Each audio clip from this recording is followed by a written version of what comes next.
10,000 XLM or 2,000 XRP? Which one is a better investment or the potential better investment right now? By the way, I think I fixed my mic. Somehow both of them just died and I charged it. So we're going to monitor this, but for right now it's working. Any issues, obviously let me know down below in the comments. Right now, XRP is around 43 cents and XLM is below 9 cents. I'm going to use these two price metrics a month ago. So we're going to say XLM priced at 10 cents and XRP at 50 cents to make it easy. So putting a 1K investment, which is a pretty large amount of money, would get you 10,000 XLM coins and would get you 2,000 XRP coins. So let's go over both crypto. I'm sure you're no stranger if you're an ISO crypto investor. They're very popular cryptos. I typically see people invest into both of them, aside from just one. But I have noticed a lot of people that do invest into just one of the two. Most of them pick XRP, at least from what I've been seeing in the comments. But this is a real challenging video. I think you guys know which one I'm probably going to lean towards from previous videos, but we're going to go over pros and cons and what you should do. So right now we're going to go over XRP, okay? It's a 22 billion market cap. It's at 43 cents start this video. They got 52% of their 100 billion in total supply.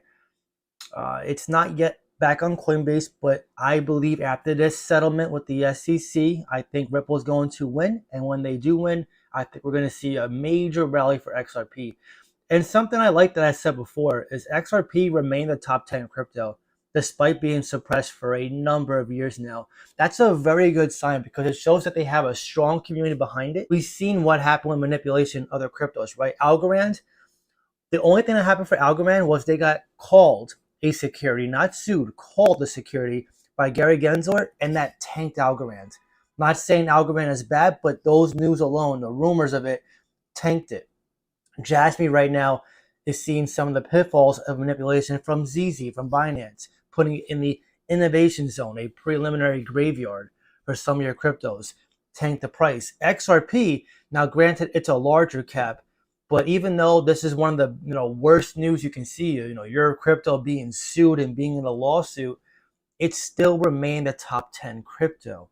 So that's a very strong case for a bullish rally, a nice bull cycle if this case does get resolved, hopefully now during the accumulation cycle before the Bitcoin halving in 2024. If XRP Ripple wins this case before the Bitcoin halving, look out for the price. You're talking a new all-time high. It almost reached $4 before this litigation, which is 13x down or so from 43 cents. I believe $5 is minimum. If this case gets resolved and we enter a true bull run, I don't think it's going to hit $5 if the case is ends tomorrow and we're still in this period of uncertainty. The economy, although it's getting a little better, the Fed has not yet paused interest rates. He's just hinting at it. So until we start cutting them and reducing them, then I can see us getting more towards a true bull market, which I believe is going to be around 2024, some point in 2024. But that being said, I think XRP $5 is definitely in the cards this bull run. I know some of you who are very heavy into XRP think it's going to be a lot more.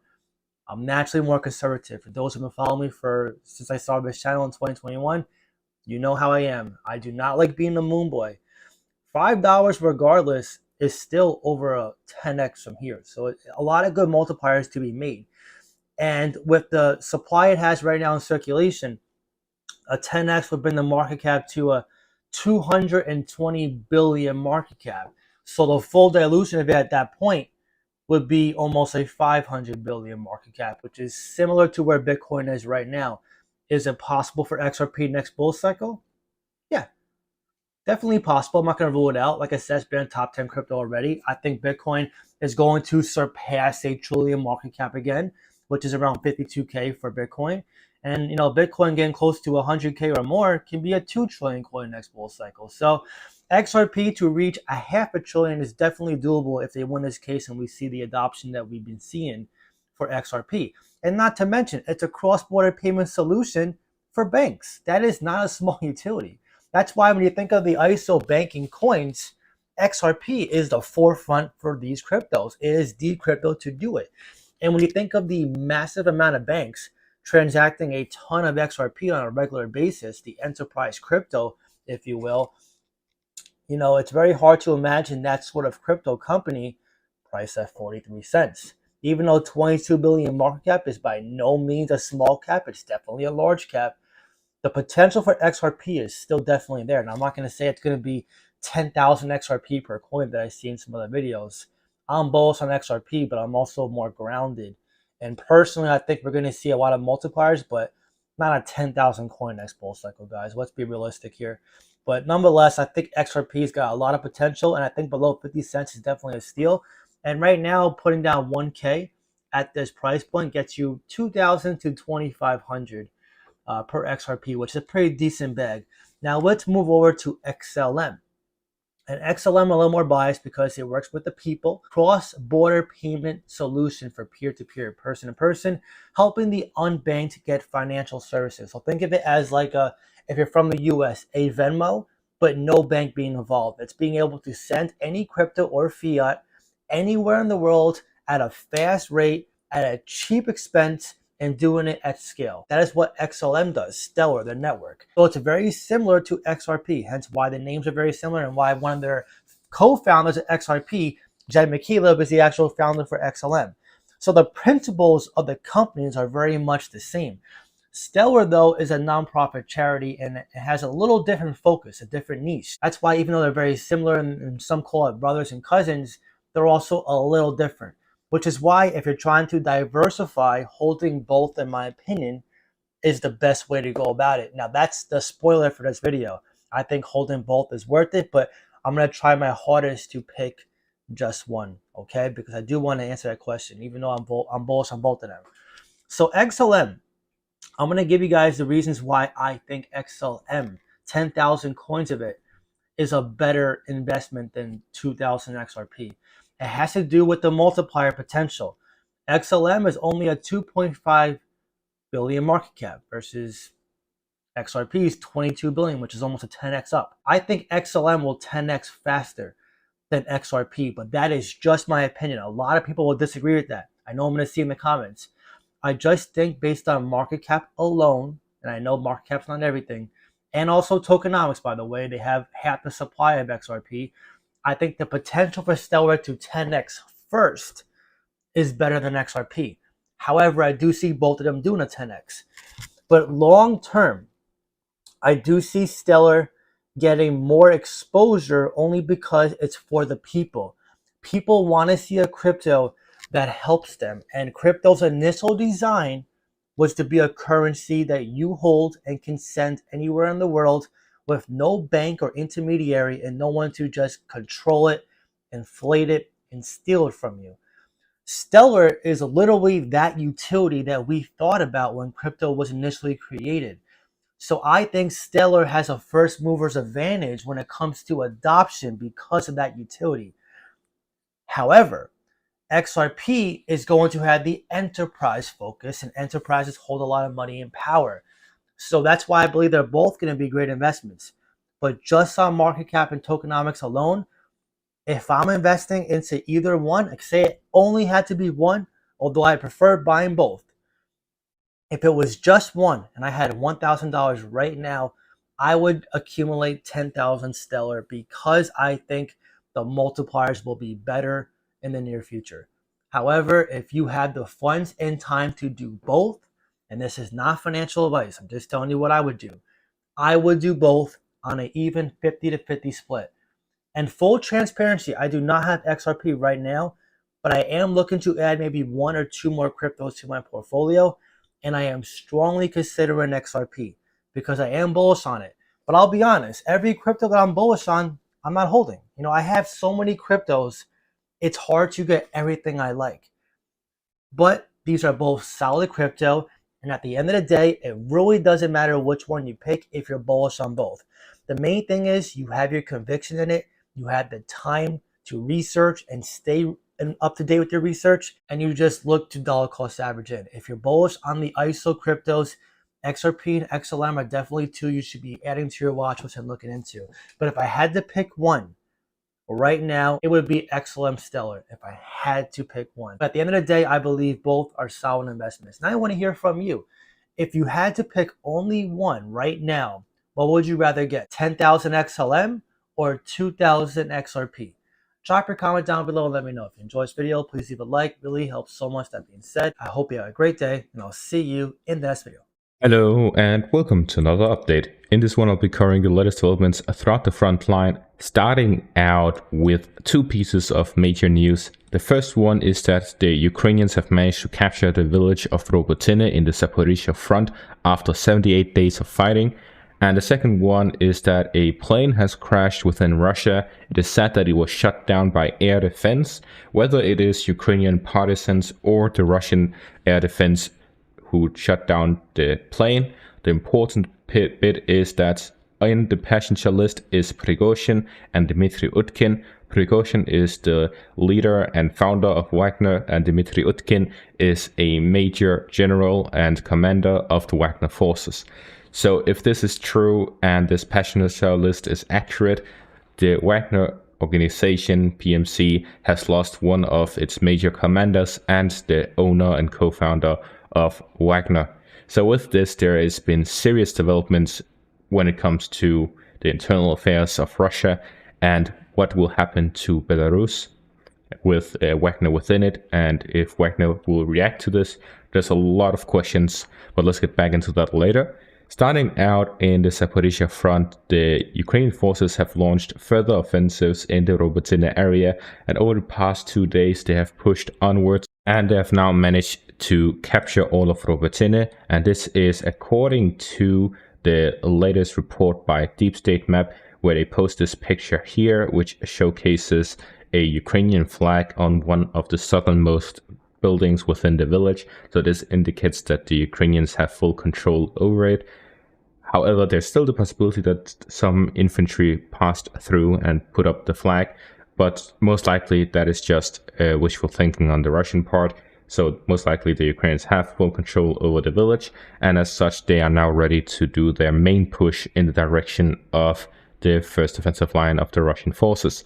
So we may see huge developments on the Zaporizhia front in the coming days, especially since tomorrow, 24th of August, is Ukraine's National Day. So that could be one of the dates in which we see the Ukrainians wanting to get results, and therefore they will launch their main push that we have been waiting for, the one that includes Challenger tanks and etc. Everything that they have been saving up is to be used soon.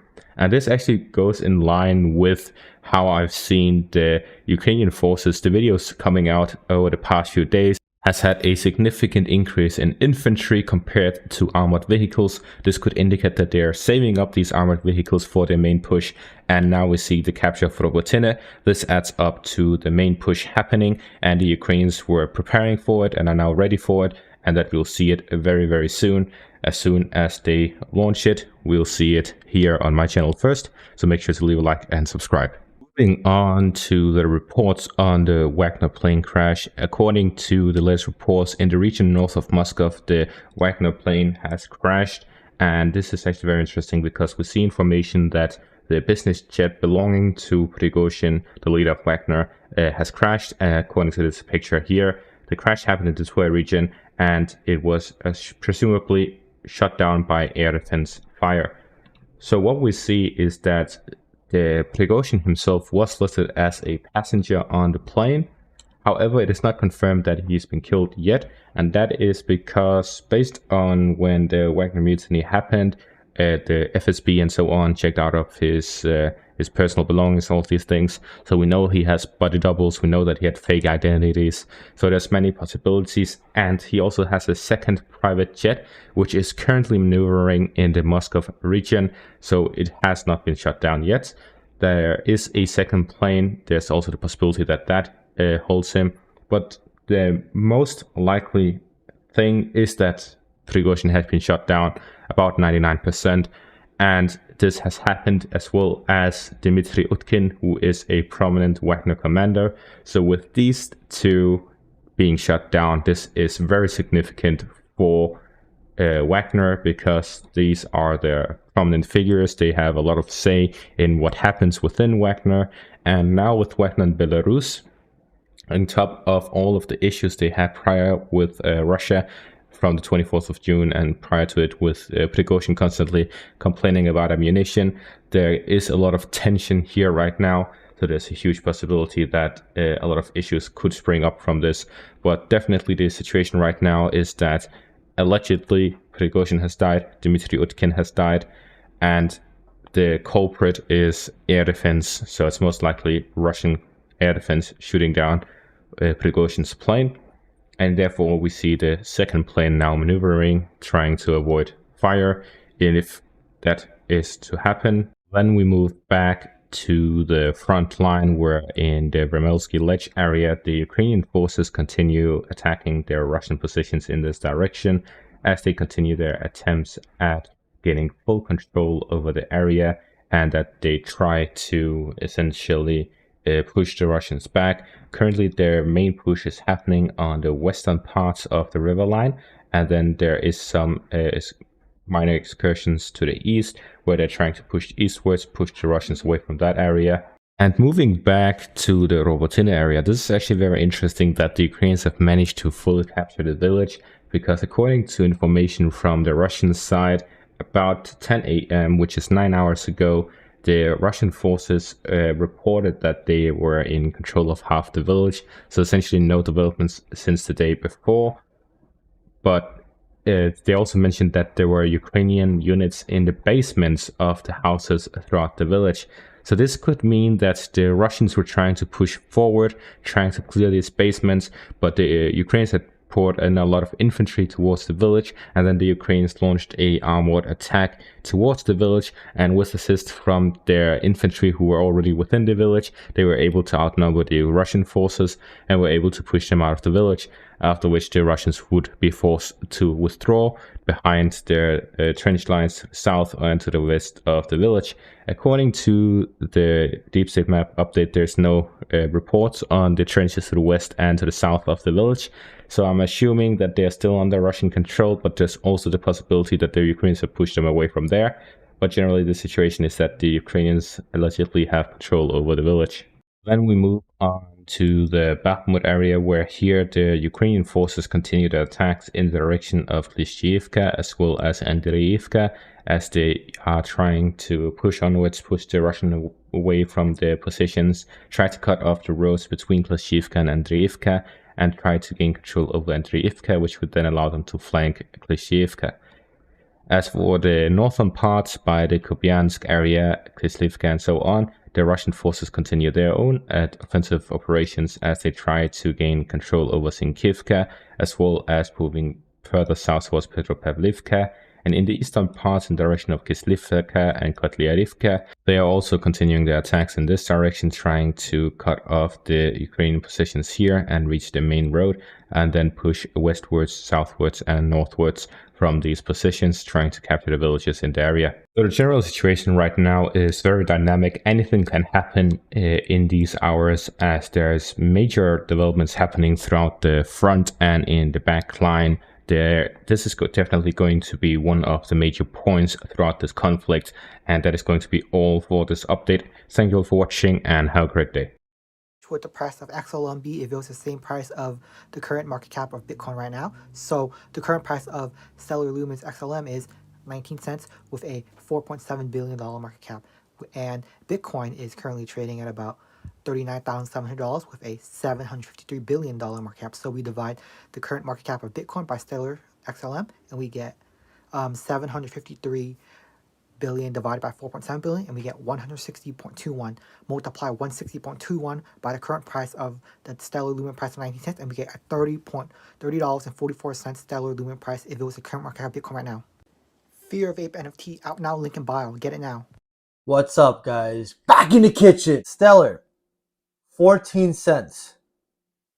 Great time to be looking at it. This is another ISO coin that I love. I love its utilities. Stellar, to be a cross-border payment solution for the unbanked people, peer-to-peer, at a fraction of a cent, extremely fast speeds. I like the team. Some people hate the team for whatever reason. I like the team. I like their partnership with MoneyGram, their Stellar 8 Assist program. They recently showed that they can pump without XRP, which is huge. A lot of people have the misconception that Stellar has to marry XRP like the altcoins marry Bitcoin. Completely untrue, completely false. Stellar is its own crypto. It's not a fork at XRP. Has different utility, a different team. The founder of XLM is a co-founder of XRP. It's not like he's the same Brad Garland house and they're just making a copy and paste. It's totally different. Their tokenomics are getting better. It's not the best right now, but it's 55% of their 50 billion total supply. Their volume is pretty significant, 140 million. People are trading XLM a lot. A lot of people use XLM as the bridge for their DEXs and swapping cryptos on different exchanges. It has utility within the crypto market too. Crypto investors use it all the time. It's a 4 billion market cap. Previous all-time high was 94 cents. And now let's talk, where can we see this going in 2025, peak of the bull cycle? I think around $2 is definitely in the card for XLM, which would be around a 15x from here. 14 cents. I first started buying Stellar when it was below 10 cents. It was actually below 8 cents when I first got into it. And I've been loading up on my Coinbase card. I've been DCAing here and there. I bought 10K Stellar a while back. And now that it's consolidated down to the 14-cent mark, and if you click the month chart, it's literally been consolidating at this 13, 16-cent mark. This is when you start looking at cryptos that you believe in, that you're bullish on, right? You don't want to always go lump sum heavy when they're riding up. You can DCA, that's fine. DCAing is indifferent to price, like with Casper, for example. But when you've been waiting for a while and you see your crypto going like this, consolidation means trading sideways. It means staying in a range. So, for example, if you click the month chart here on Stellar, you can see it go from 20 cents in July. It goes down to 16, and then it forms a consolidation. It goes up to 18, back down to 16, back down to 15, 14, 13, 14, 15. This is consolidation. And it's been doing that now for 3 weeks, almost a month. When you see cryptos like this is where, in my opinion, not financial advice, I see them as DCA buying opportunities. You want to look for the consolidation patterns because at any time, this chart can go from this to this. Now, yes, you want to see this too to buy, especially if you're an investor trying to accumulate, but you got to take these discounts as you see them. If it's been trading sideways for 3 weeks, the dip could come, but it also may never come. So Stellar, if you believe in it in the long term, if you believe in 2025, it's going to be worth more than 14 cents, which I definitely believe. Now might be a great time to look at it. I understand if you click the year chart, you're like, oh my God, I missed the bottom when it was like 7 cents, whatever, for the year. That's fine. It's over a 2x consolidated from here. But don't try to be a perfect investor. Just try to be better. If your average is high, look to bring it down. If you don't have enough, look to DCA. Again, not financial advice. I'm just giving you guys a little insight as to how I think, how I invest. I go down my watch list. I see what bags need to be heavier. And then when I see opportunities like this, I look to sprinkle in DCA. I just bought 2 cryptos today. If you want to see what I bought, it's on my Patreon. But I actually might look to buy XLM now that I see at this price. Maybe today or tomorrow, we'll see. I try to work as much as I can in my job to save income, to invest into companies like this that I believe in. And the thing about Stellar that I like a lot that people tend to overlook, you have to hold their XLM token to use this network. Which means what? It means supply and demand. So if more people are using the Stellar network to send these cross-border payment solutions, to convert it to XLM and their native currency, if you have to hold the token, that gives if you have to hold the token, that's going to give it value. Because as the demand comes in, it's going to inflate the price to support the network. Okay? If you don't have a high price of the token to match the high demand of the network, you're not going to see it run efficiently. So the network, to run properly, has to have a higher price for Stellar to make it run efficiently. So when I think of in the future as an visionary down the road, being a cross-border payment solution, cheap, fast, and easy to use, I can see Stellar being a lot more than 14 cents, which I know conservative, $2, but $2 is a pretty big market cap too. The last bull cycle, it reached 80 cents. While being in litigation with the SEC. So it came close to reaching that 94 cent real all-time high years ago. So now with the change coming off, the price potential for XLM is definitely there. And I want to hear from you. How do you feel about Stellar XLM priced at 14 cents right now? And where do you see its price by the end of the bull cycle? Drop your comment down below and let me know. By the way, if you want to reach out to me, talk to me, ask me questions, join a short community of both beginner investors and advanced investors, feel free to join my Patreon and Discord. I'll leave a link in the pinned comments down below. It'd be awesome to see you there. If you enjoyed this video, please leave a like. Really helps so much. That being said, I hope you have a great day, and I'll see you in the next video. If you bought $100 of Stellar Lumens in September of 2021, you would have $100. In October, you would have $81. In November, you would have $108. In December, you would have $97.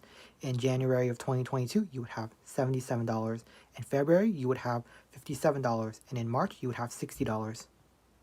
Fear of Ape NFT is also out. Get it now, link in bio. How much money could you make from Stellar Lumens if you invested just $10,000 right now? So the current price of Stellar Lumens is 11 cents, with the highest price being 91 cents. So if we divide the highest price of 91 cents by the current price of 11 cents, we get 8.27. Multiply 8.27 by your $10,000 investment, and we get $82,700 from a $10,000 investment. I just made a Patreon. If you want to support me, link in bio.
Hey friends, this is Atif. Hope you're well and welcome to the new update on Stellar. As in my earlier video, I was showing you that after breaking out a huge falling wedge pattern, Stellar also broke out another up channel and dropped down at the resistance of the channel. And in today's video, we will once again take a look at this move. But before starting this analysis, if you're not subscribed to my channel, then do subscribe it. And for more trading signals, you can also join me and support me as a YouTube member or as a Patreon member, because here I'm sharing different trading signals for you, and you can find a link to join me here in the video's description I've shared. And if you would like to see how my trading signals work, then I've also shared the link for the trading signals report in the video's description. You just need to open that report. And for example, if you would like to check or verify any trading signal, like this is a trade signal for NMR, you just need to click on the link for the trade setup and it will take you to the trading views chart. And there is a play button available on every chart there. You just need to click that play button like I'm going to do here, and it will show you how the price then moved up from the buying zone and rallied to the sell target zone. Now let's move to the live chart of Stellar. And first of all, I would like to show you the daily time frame chart. And on the daily time frame chart, you can see that the price line is again and again getting rejected by this resistance, this downtrend line resistance. You can see we had a rejection here on 13th of July. Then we had another rejection here on 20th of July. Then we had another rejection here on 28th of July. And here we had rejection on 10th of August, 9th of August. Then this is the most recent rejection we had here. Two more rejections. One was on 20th of August, and the next one is on 21st of August.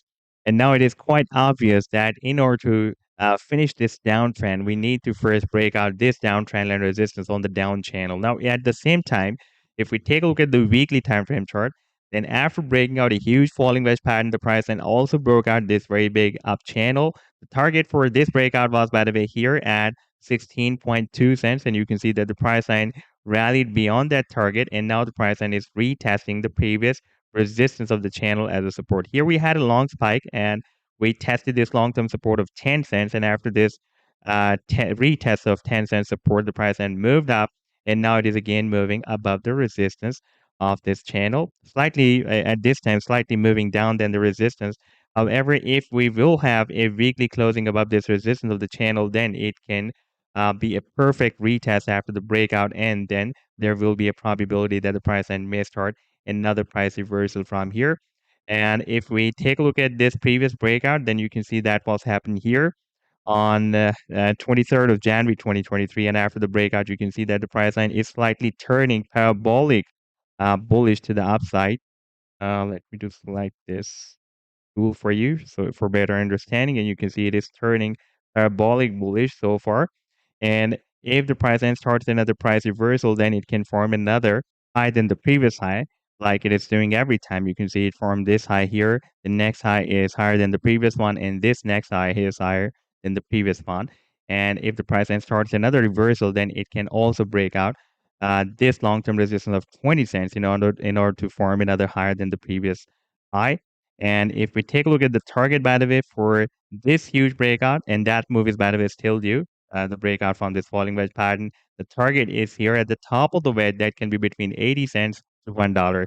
So this was the update so far. I hope that you've liked the analysis. Then do hit the like and do subscribe to the channel as well. And for more trading signals, you can also join me and support me as a YouTube member or as a Patreon member, because here I'm sharing different trading signals for you. And you can find a link to join me here in the video's description I've shared. Take care. Goodbye. Stellar is a blockchain created in 2014. The native asset of the Stellar network is XLM, also called Lumens, of which the Stellar Foundation holds a huge percentage of the total supply. Stellar is a smart contract platform that allows for a wide range of applications to be built on top of it. Fees on the network are super cheap. Transaction speeds super fast. Well, they do around 50 transactions per second, so it's pretty gosh darn good, and frequently sees millions of daily transactions happening on the network. That being said, the Stellar network does not share the same level of popularity as other networks, with fewer decentralized applications built on it and limited user awareness around the Stellar network.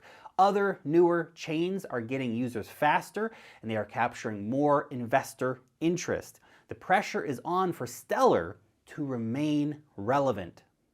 Hey guys, David here. Welcome to Digital Outlook. In today's video, we're going to talk about an element that will either make or break your investment strategy. But before we do, if you'd hit that like and subscribe and tell your friends and family so we can get this information out to as many people as possible, that would be fantastic. So, without further ado, why don't we get to it?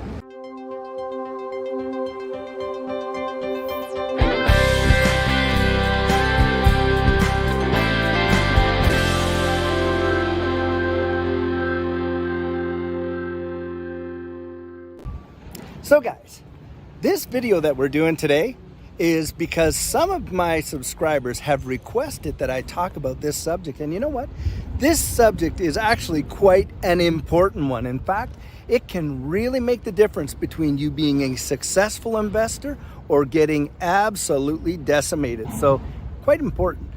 So what am I talking about, guys? Well, I'm talking about understanding risk. Now, what is risk from an investment standpoint? Well, guys, risk is the potential for loss in any kind of an investment. And that's what risk would be defined as when you're talking about investing. But now, what I want to clarify is people have different levels of risk. Now, if you've watched my videos in the past couple weeks, you may have heard me give this example before. But this is how I help myself determine the level of risk that I'm willing to take when it comes to an investment. And that is, how apt am I to actually risk losing the money I'm investing? Well, for me, let's say I have 10 bucks in my wallet and I lose that wallet. Okay, it happened. Now, let's say it's a couple $100 and I lose my wallet. Oh well, okay. Well, what if it's a couple thousand or 5,000 or 10,000? Ouch, right? So now I know my risk tolerance. How much am I really willing to lose? Now, guys, when it comes to some of these investments, you can mitigate your risk by understanding the type of investment that you're getting into. Some are way more risky than others. Now, when it comes to cryptocurrency investing by and large is far riskier than stocks and bonds and those things like that. In fact, with bonds, I mean, you're almost given a guaranteed return on that bond over a period of time. And you know that usually going in and you lock your money in. So there's very limited to low risk in bonds. Now, with cryptocurrencies, there's different levels of risk there. So guys, there are certain projects that are based primarily on sentiment. Now that is where people feel like, hey, this is going to be a great one and I believe it's going to go somewhere, but right now it has no utility, but hey, down the road it might. That is the sole driver of the price action in those projects. Now for me, I personally stay away from those. Now that does not mean that certain projects like that can't actually make you a significant amount of return.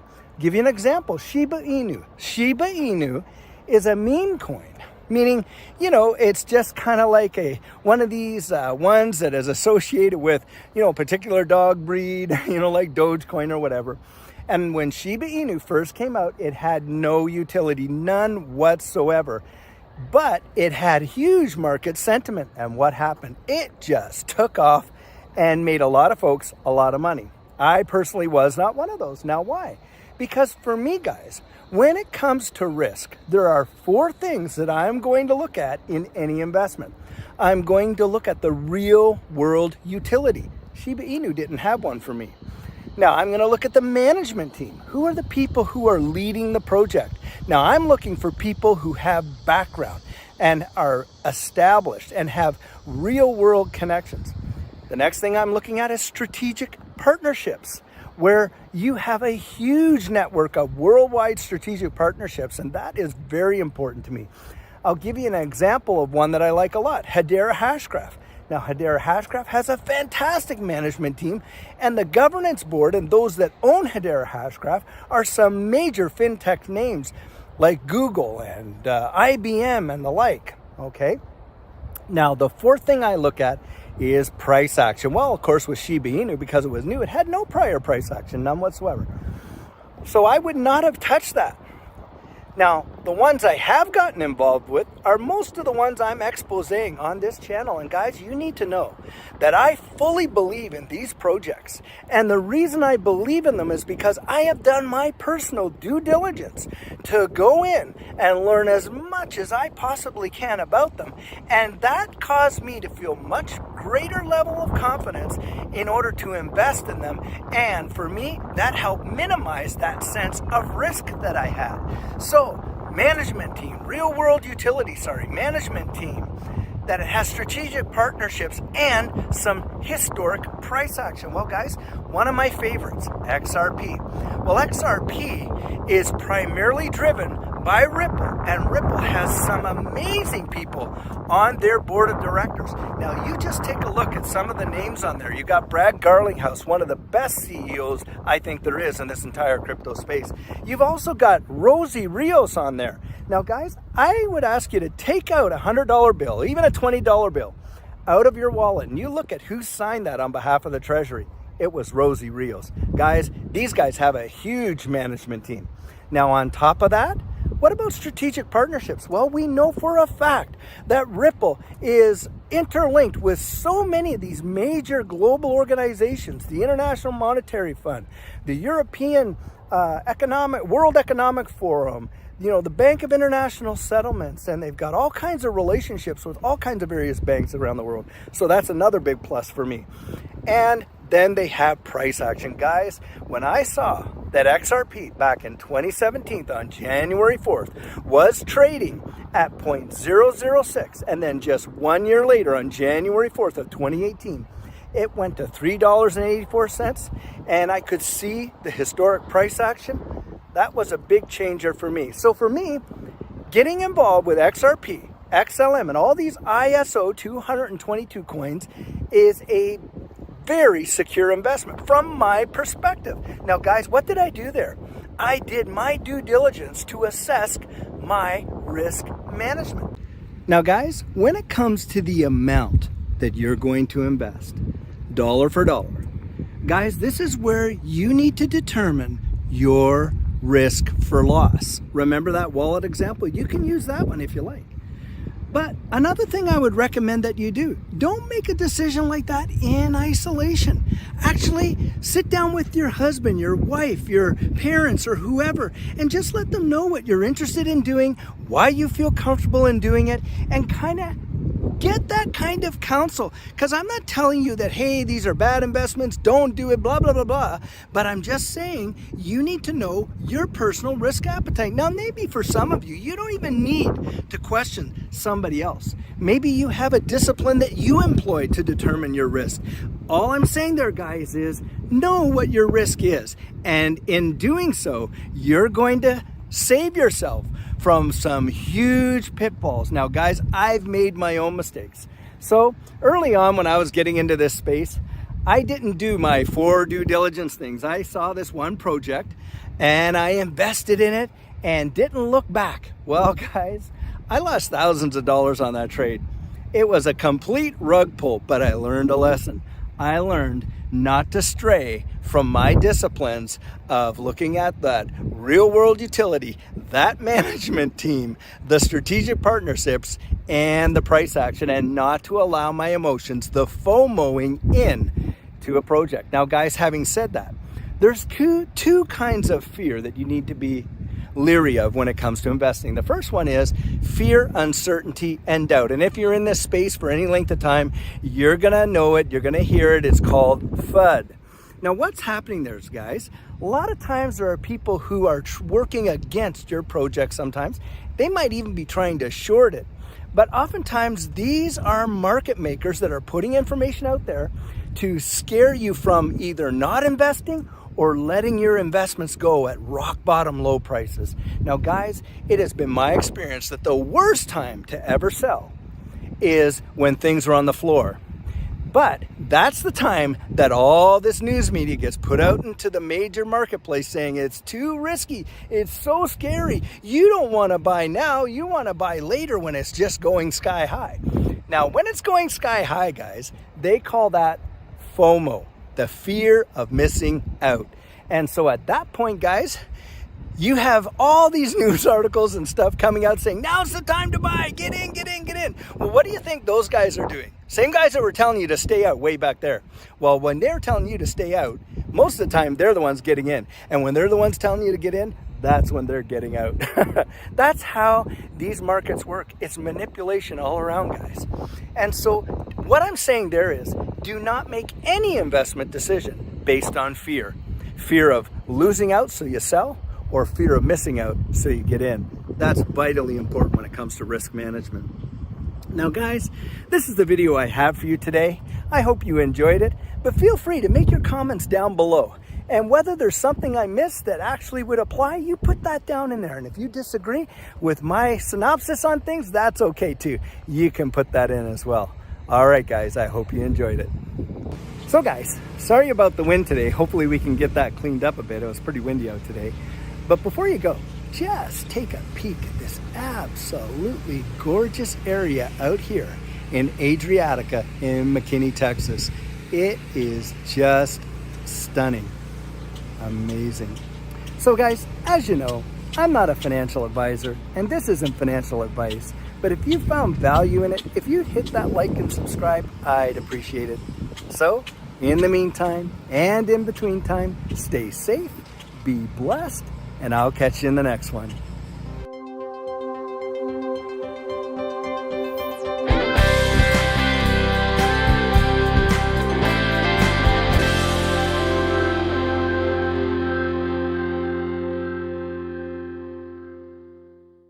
Why you should hold at least 1,000 Stellar XLM. Stellar is an open source network for storing and moving money. So why this really works is third world countries, PayPal, etc., bank transfers, they're near impossible outside of the country. And right now, sending USDT, for example, it's still a nightmare. So this is where these XLM come into great place.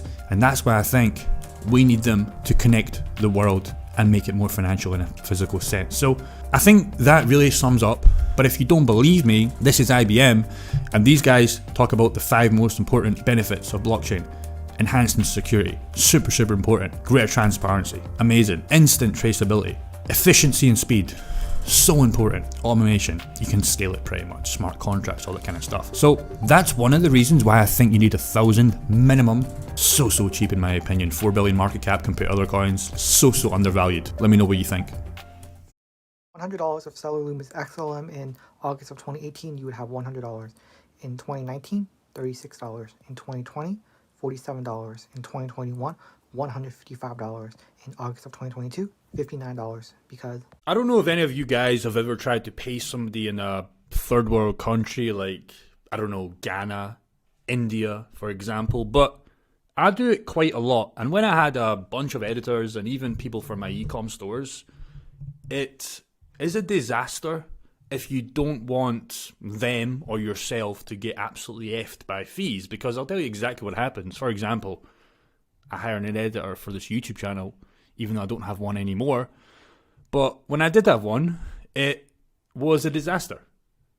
PayPal hold money for them, they have to verify, and then guess what? There's a lot of fees. A lot of fees if you're paying somebody thousands of dollars a month. It might be hundreds, it might even be more, and you get slapped both ways. And it's a nightmare for them as well, because once they get PayPal, not everybody, for example, in the example I'm giving you, in India, can use PayPal. They can't. They don't get accepted. If they take a random payment of $1,000 or $500 and it's their first account, PayPal doesn't like that. They've got no history. But what's a freelancer supposed to do? It becomes near impossible. And this was one of the struggles I've had for honestly like 5-6 years with all my businesses. It's always been like, hey, how do you pay these people? Because these are the kind of guys you typically start with when you hire. If you hire somebody from the UK, it's just too cost effective for jobs like editing, photos for e-com stores, etc. And before I give you the answer to that question, I want you to look at this kind of mind map taken from October 2022. And it's a stellar ecosystem, dudes. And obviously we're here to make money off the coin. I look at this and I'm like, okay, that's cute, but I'm here to make money, right? I'm sure we all are. But you don't really find anything like this. Now, yes, QNT HBAR, they have some great stuff going on, but this is a biggie. This is a biggie, and this is why XLM, in my opinion, we'll get to that answer in the question, why you need 1,000. I obviously think we should go way further than that, but for the beginner just starting out, this is great. There's a lot of use cases here, let alone news of people are going to be buying in the next bull run. That's just going to be a given. So that's something you have to understand. Wallets, education, smart contracts, obviously USDC, and one of the biggest use cases, like this one. XLM solves this. We'll talk about that in a second. Now, numbers don't lie. This was on the previous bull run, so the previous run, and then obviously the previous run of 2021. And what you'll see is the XLM, by daily transactions, guess what one XLM is? This big, absolute behemoth. And the reason why, it's destroying everything by an absolute landslide. I mean, the closest thing you can look at here is XRP, right? Which is a very co-and-hold coin to XLM's price chart. If you look at the charts, they're very, very similar. But this is great to see. And it's only because people are starting to use this. Now, here's the problem that a lot of people will hate to admit this. If you're looking at the title of this video and you're going, Jake, 1,000, oh, I can get that so easy. And you can, right? Because 1,000 is going to cost you $159 at the time of recording. I think we can all strive to do better than $159. You could buy this right now, right? 99% of YouTube channel could buy that right now. They'll find a way. And if you can't, you're maybe not going to make it in 2025, right? You just probably aren't. Because again, we should have more, and we should have more of a bag. But I want to show you some basic maths on this coin, because you can see on the previous run, we talked about 2017. Can you find me a coin? Obviously, XRP and Gala Games. XRP in 2017's went crazy. Gala Games in 2021's went crazy, if you look at that. But this was absolutely crazy. The coin went from nothing, pennies over pennies, all the way up to, did it hit $1? Maybe 95 cents on the wick on TradingView, which is unheard of, right? 2021 was lackluster, but obviously XRP's lawsuit is pretty much all the way now. Well, it is. And XLM can breathe, and you're seeing that recently start to happen, and we're not even in a bull market yet. So the reason I bring this up, I like to use this website quite a lot. So we talked about the $159 to get your 1,000, right? Super simple shit. Now, I think bare minimum is a $3 coin, to be 100% honest. Absolute bare minimum. So you're not going to be sorry even if you get 1,000. But as we want more in life, this is what this YouTube channel is about. It's not just to be like, hey, let's just try and get 1,000 and we're done and we'll sit on our hands and do absolutely nothing. Because like I said, you can get that in 1 millisecond right now. Open up any exchange, get it done. Imagine if we could chuck $2,000 in this, okay? And imagine, I still think a safe point, honestly, is it's 40 grand. It's 40 grand. And imagine again, you're filling up your QNT, your Ethereum. I'm not going to talk about this in this video, and then HBAR, etc. But just in this coin, dude, I think that's pretty safe. Now, we'll be taking profits before that. Let's say we started taking profits at a nice little 80 cents. Now, obviously, that's not going to be them all, but that's still probably going to happen. In fact, that's 100% going to happen. I'll tell you why. It's not 100%. I can't say 100%. Take that back. It's 99% going to happen. I'll tell you why. Because when you look at the all-time chart, again, even with the absolute behemoth of the lawsuit on XRP, obviously tied to XLM heavily, the coin still went, dudes. Nobody was really unhappy about the run. Now, yes, people were expecting way, way more, but obviously news got out, and that's why it didn't go too much, but it still went, dudes. And I think you're going to get this for the coins like XRP and XLM in the next bull run after the halving. You're going to start seeing 6 months after, you're going to start seeing this. And it could be absolutely crazy. I'm not saying it's going to $10, I'm not saying it's going to $5, but it will pass $1. It will pass $1, I think, with ease. It'll just rocket. XRP will go first, XLM will start to flow. You know, obviously money goes Bitcoin, Ethereum, and then will start to flow down. Just like these coins here, just money will start to flow down. Even the likes of Dogecoin will go crazy. Probably Tron will go crazy. Matic will probably start going. Polkadot, although we hate it, it's boring, blah, blah, blah. Polkadot holders there's no offense to you guys, but you know, it's still going to make you gains. All these coins in a bull market will probably start making you gains, but the real winner are coins like XLM with real use cases. Because when I go back to the website and you start reading, like I gave you that story with the editor at the start, it's absolutely crazy what you can do with this, with smart contracts, with global payments, with asset exchanges. You come down to the news for micro payments, designed for developers, a lot of people on the code, built on Stellar. You see Circle, you see Satoshi Bay, you see big players like MoneyGram, okay? You check the website visitors and you see a consistent growth at 200k per month in a bear market. I think this website's going to get over 1 million people, and a lot of people say, Jake, why you always check the website? Well, if there's nobody on the website, this is coming from an e-commerce background, dudes, there's nobody investing in the coin, there's nobody looking at the project, right? So you want numbers on a website to go up, on any website. So keep that in mind. Just a quick video in here on XLM. I think we can always strive to get past 1,000, but if you haven't picked up XLM, you're not going to be sorry with this one, dudes. You're not going to be sorry with this one at all. It's a great investment in my opinion. You have to be here for 2024 and 2025, of course. So don't be looking at this for the next 6 months, 12 months. Probably all stick your money on, hand on paper. but really look at this for the next bull run, and then we start taking profits, and then we can have a strategy for this one. So, just want to give you that one, dudes. Let me know your thoughts on XLM in the comments below. XLM, you want it? You're gonna get it. Current price of 11 cents, max supply of 50 billion, a peer-to-peer decentralized network. Jed McCaleb is the founder and he was on the Ripple team. But let's talk about my price prediction for 2025.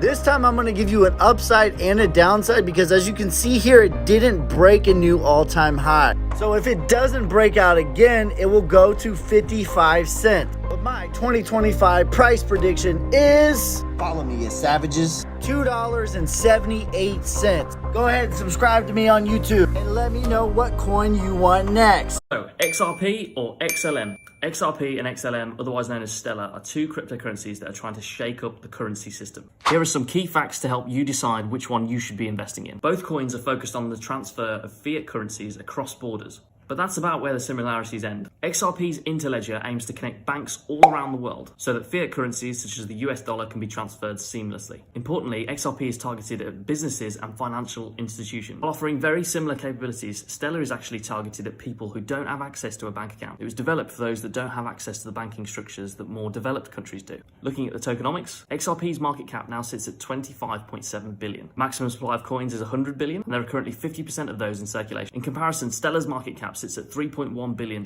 Maximum supply of coins is lower, sitting at 50 billion, and 51% of those have been distributed so far. Which one are you investing your money into? There's never been a better time to get interested in crypto, so follow my channel if you're interested in learning more. What you see here is a Russian strike on Ukrainian grain silos right next to the Romanian border. The video was recorded by a Romanian witness, capturing the moment when Ukrainian anti-aircraft fire illuminated the sky over Rini, Odessa in an effort to intercept a Russian kamikaze drone. The fire, however, did not manage to intercept the drone, and the grain silos in a warehouse got damaged due to the attack. Both sides are currently constantly deploying long-range kamikaze drones to strike each other in the depths of their enemy's territory. Hello my friends and welcome to another Ukraine war update. Today we will take a look at current events that took place on the Donetsk front, especially south of Bakhmut, and speak about recent Russian activity in the Kupiansk sector, so stay tuned. Recently released video footage from the town of Klishchivka south of Bakhmut shows that heavy clashes between Ukrainian and Russian forces are currently ongoing in the area. This helmet cam video shows soldiers of the Tsunami Assault Regiment of the National Police of Ukraine storming Russian positions inside the town. The men are seen clearing buildings with small arms fire and grenades. I believe that this is actually the first helmet cam video showing combat inside the town. While there was already a helmet cam video of Ukrainian soldiers investigating parts of the town released before, the scenes back then did not show any fighting. And here I am speaking of helmet cam videos showing combat, not drone videos. Drone videos got released quite a lot. From recent videos and Russian troop behavior in the area, it seems Ukraine already controls the majority of the southern parts of the town, while the Russian 83rd Separate Guards Air Assault Brigade is still holding the north. Between August 10th and August 22nd, Russia launched at least 3 mechanized counterattacks northwest and southeast of Klishchivka. All of these attacks took place right on the outskirts of the town, indicating that Ukraine reinforced these parts to establish a solid base to advance further into Russian-held territory in order to make new gains. This Russian drone video from the southern outskirts of Klishchivka shows one of these attacks. We can see a Russian tank spearheading the assault of 2 infantry fighting vehicles while firing at Ukrainian targets. Seems like the tank was a T-90M that was supported by 2 BMP-3 fighting vehicles, so we can tell that Russia threw some of their higher-end gear into this assault. The deployment of such high-end gear indicates that Russia takes Ukraine's efforts in this sector very serious, and that they try to drive Ukrainian forces out of the positions they recently captured in and around the city. We can see a lot of outgoing fire from the advancing vehicles, and a lot of smoke is rising from the suspected Ukrainian positions. The drone shows pretty well how big the area covered by the Russian fire actually is, and I bet most of the Ukrainians within this zone kept their heads down. There was not much they could do in such a situation. This showcases the effect of suppression fire once again pretty well. The exact outcome of this assault is not clear. Pro-Ukrainian sources say the vehicles got destroyed later, while pro-Russians claim the attack was a success. It is hard to tell, but based on the fact that Ukraine still is in control of these parts of the town, I think it will be something in between these two claims. Still interesting footage showcasing a platoon-sized mechanized assault through open terrain. The BMP-3 is equipped with a 100mm 2A70 semi-automatic rifled gun, capable of firing various types of ammunition including high-explosive fragmentation rounds and anti-tank guided missiles. Additionally, it features a 30mm 2A72 autocannon and a coaxial machine gun for anti-personnel and anti-aircraft defense. The effect of the 30mm cannon is clearly visible in this clip. It appears that all of the Russian counterattacks in that area were conducted by small platoon-sized elements utilizing the standard approach both sides employ in this conflict.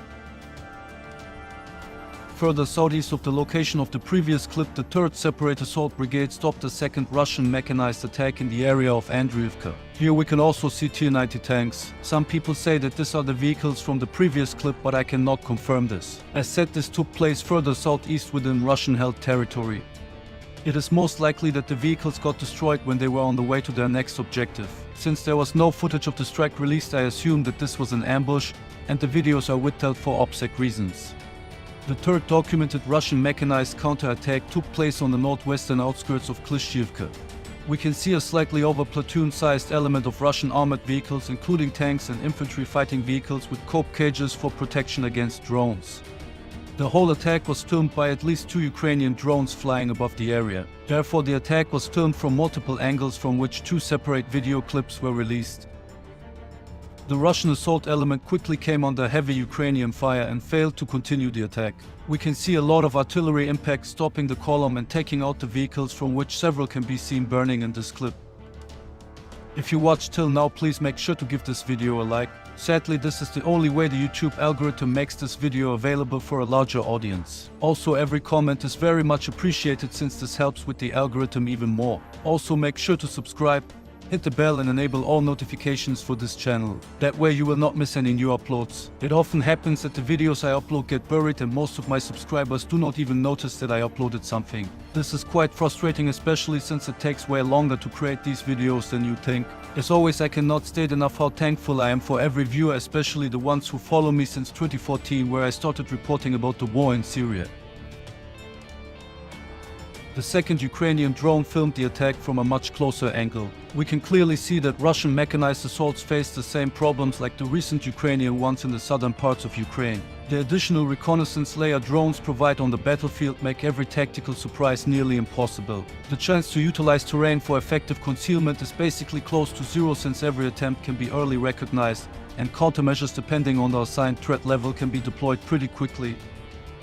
Future combination with advanced artificial intelligence will make operations like this even harder. Just imagine countless autonomous drone swarms flying over a vast area, scanning every inch of territory for movement or other signs of enemy presence, and then engaging on its own. A pretty scary and inhuman thought if you ask me.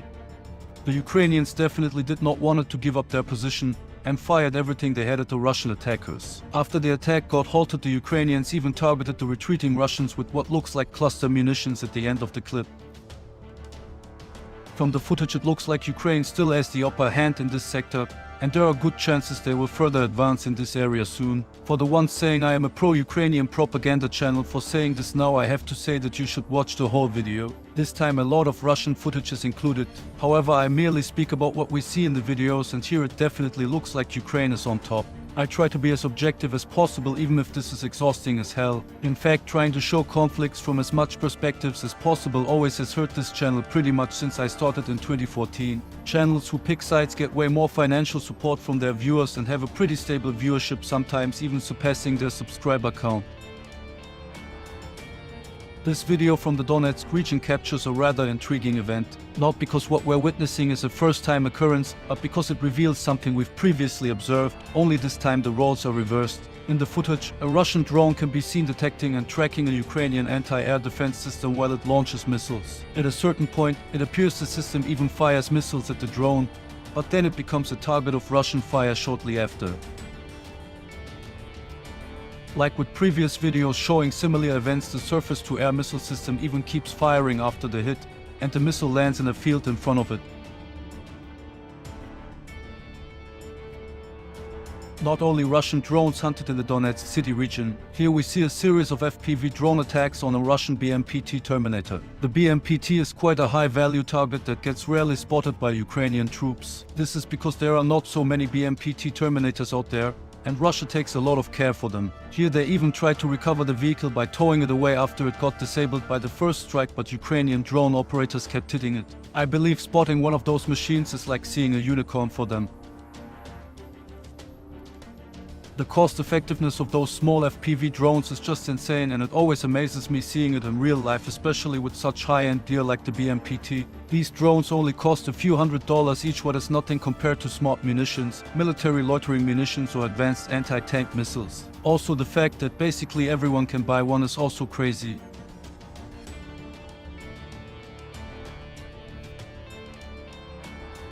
The last video from the Donetsk region for today shows Ukrainian tanks from the 72nd Separate Mechanized Brigade conducting an assault on Russian positions near Krasnohorivka. The video got filmed by a camera strapped to the turret of one of the tanks. We can see the tanks pounding structures with their main cannons without facing any visible resistance. The tanks are really lucky that no Russian FPV drone was dispatched to intercept the attack. In general, drones pose a significant threat to tanks due to their ability to provide real-time reconnaissance, target acquisition, and the potential to carry various types of munitions. Also, presence of drones overhead can divert the attention of tank crews, forcing them to split their focus between managing the tank's operation and identifying potential threats from the air. This can make tanks more susceptible to ground-based attacks. Not that there is a high chance you can detect small drones from inside a tank without proper sensors, but the thought of them being out there alone is surely distressing enough for the crews, I think. In the Kupiansk region, Russian forces conducted a number of strikes on Ukrainian targets. Currently, there are reports of a Russian counter-offensive in the region and also that Russia has made some larger gains in the area. But from the footage released, it is hard to confirm this. As you can see for yourself, the videos mainly show direct strikes, but besides this, nothing significant from that area was released. This video of a Russian strike on a building occupied by Ukrainian soldiers shows the problem with most of the Russian footage. The quality is just too bad. I do not know if it is just to save space for more recordings or if their internet is so bad that they cannot upload high-resolution footage, or if they do it on purpose for OPSEC reasons, but most footage is pretty grainy. Not that Ukrainian footage is always in HD, but overall the videos they release have a slightly better resolution. I remember that in the beginning of the war the videos Russia released were in much higher quality. What do you think? In this video from the Kremlin front, we see one of the many Russian harassment attacks on Ukrainian trenches with rocket launchers. This type of Russian attack is typical for this particular region, but Ukrainians are also doing it. Harassment fire refers to a military tactic in which artillery or other indirect fire weapons are used to target specific areas, usually behind enemy lines or in proximity to enemy positions, with the goal of disrupting the enemy's activities, causing psychological stress, and generally making it difficult for them to operate effectively. This type of fire is typically not intended to cause significant damage or casualties, but rather to create a nuisance and degrade the enemy's capabilities. Harassment fire is often employed during times of relative calm or lulls in combat to keep the enemy on edge and prevent them from resting, reorganizing, or carrying out planned activities. The unpredictable nature of this tactic can wear down the morale and endurance of the opposing forces, as they are constantly exposed to the threat of incoming fire, even when they are not actively engaged in combat.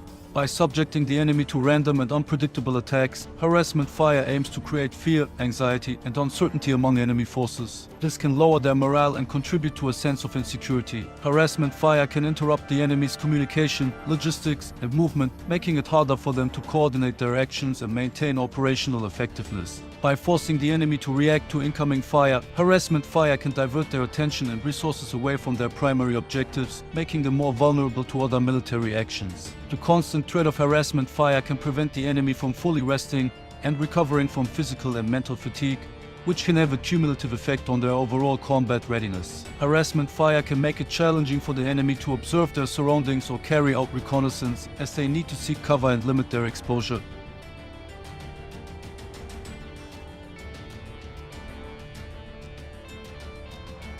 Ukraine responded to the Russian attacks in the area with precision strikes themselves. Here we can see a direct hit on a Russian truck in a forest.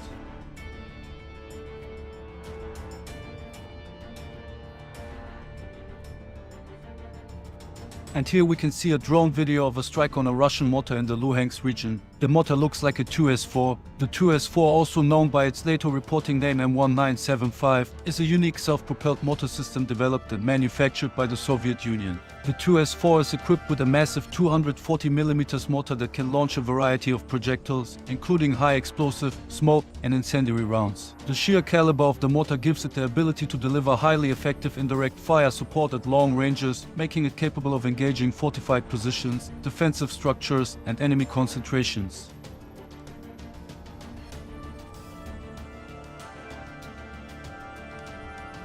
Here we see a Russian soldier utilizing a man-portable anti-air defense system to destroy a Ukrainian drone in an undisclosed location.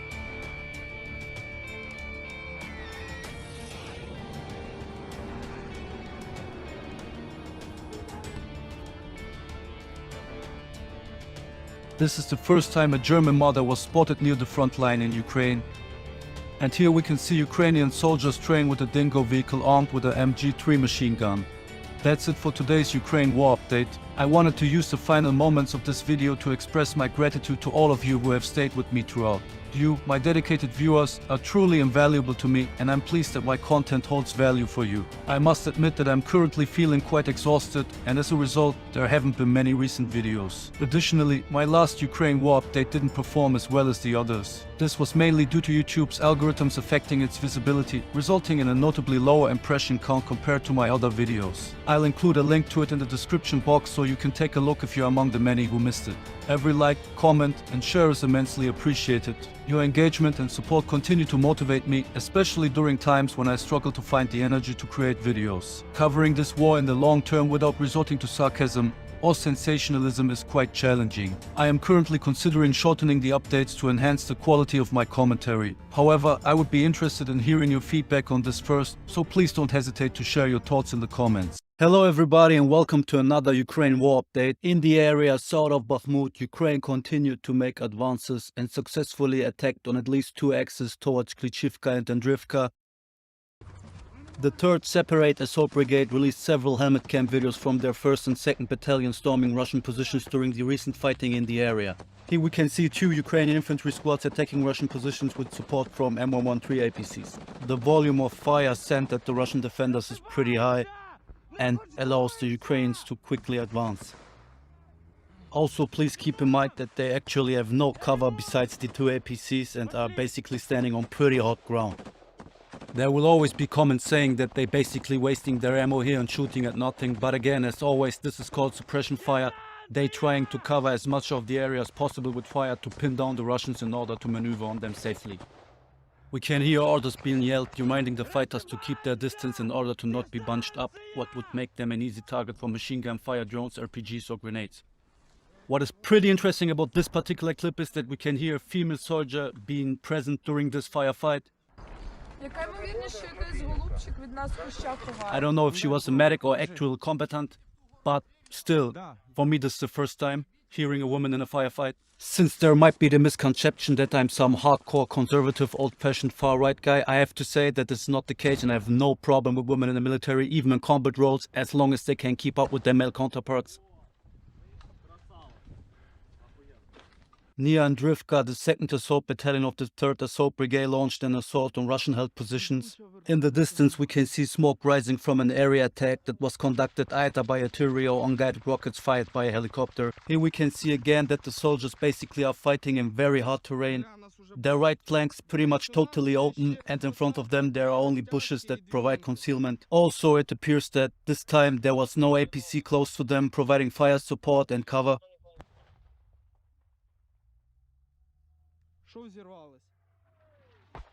That's perhaps because the source stated that they encountered anti-tank mines on their path, and according to the source, some parts of the area were booby-trapped as well.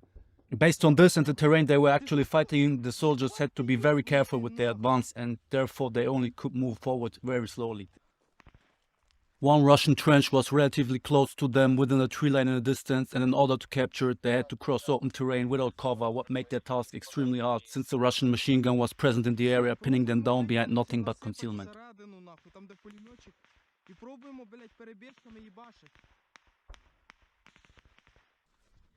Here the Russian machine gun opened up again, forcing the man to make an as low profile as possible to avoid incoming fire.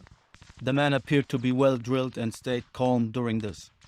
I want to state that in general you cannot do much in such a situation besides trying to move out of the kill zone, lowering your profile behind cover or concealment, and either respond back with fire the best way you can, or simply just pray for relief by a nearby support by fire element relieving the pressure from you. The terrain gave them a pretty hard disadvantage, and maneuvering on the enemy on the right flank was basically impossible. The left flank isn't very much visible, but I would say they did what they could do in the situation.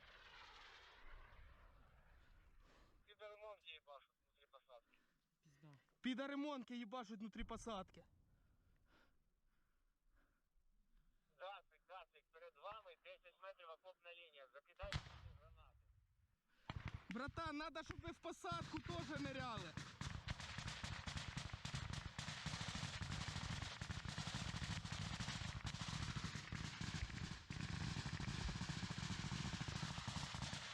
After the situation cooled down a little bit and they had gained rough intel where the Russian gunner might be, the soldier wearing the camera started an offensive move by pushing out of the relative safety of his concealed position to lob a grenade from his underbarrel grenade launcher at the Russians. The what looks like to be the point man did the same, and after repeating this several times, the soldiers decided they have gained the momentum to storm towards the trench. It looks like while the soldiers facing the right flank were forced to hide behind concealment, a Ukrainian MG team maneuvered close to the Russian position on the left flank, and both elements relieved each other and enabled the advance.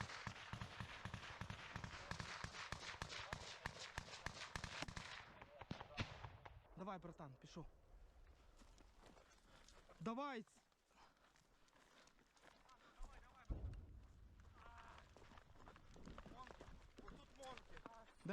It could be that one of the soldiers here was slightly wounded and that's why the team pushed back, but the rest of the unit stormed forward and actually captured the trench. They went inside it and this video ended. Дай, надо забрати документи. Він ще й походу всрався. A little bit further north, soldiers of the 1st Company of the 2nd Assault Battalion also kept advancing. Here the men were totally in the open with no concealment at all, not to speak of cover. A number of Russian dugouts were located in front of them and they had to clear each one by one, hand by hand, by pushing through them. It looks like a large portion of the trenches were already empty and the Russians left. Still, nonetheless, the men had to be very careful. Behind every corner and inside every hole there could have been one Russian left with a hand grenade or an MG firing at them. Here again, even if many positions were already unoccupied by the Russian forces, the men basically used their fire not to hit somebody in the first place, but as a tool to clear the path for their advance. And that's for what the assault rifle, especially the AK assault rifle, was basically designed for. That's why the AK hasn't the highest accuracy. It was never built to be extremely precise. It was built to clear a path with fire through enemy lines. Here the soldiers throwing a grenade at the Russian position in response to what has been most likely a grenade thrown at them just before. All in all, the video and maps show that Ukraine is making slow but steady progress in the area. And I want to remind everyone that this is no Rush B scenario. While it's not the kind of war anybody wanna fight, currently this is the kind of war they have to fight. And these are still humans, there are no machines just going forward. It will take some time and we will see how the situation will unfold. That's it for this video, guys. For the ones who kept watching till now, I wanna say thank you. You are very good guys, no matter where you're from. This again is a longer video, and in these times of mass flooding YouTube with news and short videos, it is really appreciated by me that you took the time to watch this and listen to me. Again, as always, for the people who still don't know, YouTube is pretty much forcing me to do this commentary to the videos. I'm not allowed to share the clips raw. The fact that YouTube keeps the impressions for my new uploads extremely low compared to my older uploads is very frustrating. But it will not keep me from trying to do at least a better job than many mainstream media channels. Not that I have a problem with mainstream media channels, But I really do not like that YouTube allows them things. Since the war in Ukraine has started, they denied me for about 8 years now, starting from 2015. Also, I do not like that they are preferred by YouTube just because of the fact they are owned by some old billionaires or lords. I'm from the West as well, and I'm pretty much in line with Western values, so it makes no single logical sense to deny me the same rights. And also, it's pretty unfair that certain rights YouTube has are just used for no other reason than to harm my channel. Nonetheless, thank you for watching. Make sure to leave a like and comment. Also, you are invited to share this video if you want to help inform the millions of people who watch these videos daily without any real journalistic work by the big media outlets.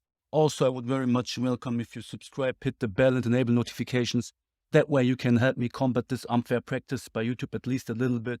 Very much more videos are about to come. Thank you. Till the next time.